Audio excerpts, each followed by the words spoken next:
Andrew, where do we even start with net zero? Very, very good question. Well, the starting point is the whole business model, to me, is absolute lunacy. Basically, wind farms are being built in the wrong place on purpose, where the wind farm operator knows that we don't have the grid capacity to transport that electricity from where it's generated to where it's needed, and can therefore be paid to switch off while it's windy. And that is costing us to a tune of 1.2 billion every single year to switch off wind farms while it's windy, to not produce electricity because they've been built in the wrong place. Now, that as a starting point is absurd.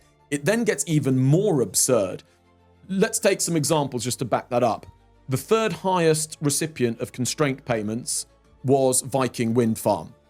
Viking Wind Farm has the capacity to generate enough electricity for 500,000 homes. It was built on Shetland, which has 23,000 inhabitants. Now, they've got a contract saying they have to be paid for everything that they can produce. It's going to be obvious that the 23,000 people do not need that electricity. Hence, that had all the constraint payments. Then where you get more lunacy is on the offshore wind farms. You had Seagreen and Moray East offshore wind farm. Seagreen offshore wind farm off the coast of Scotland became fully operational in October 2023. In its first year of operation, it earned roughly £104 million from the electricity that it generated, and it earned over £200 million to be switched off while it was windy. It was switched off 2/3 of the time.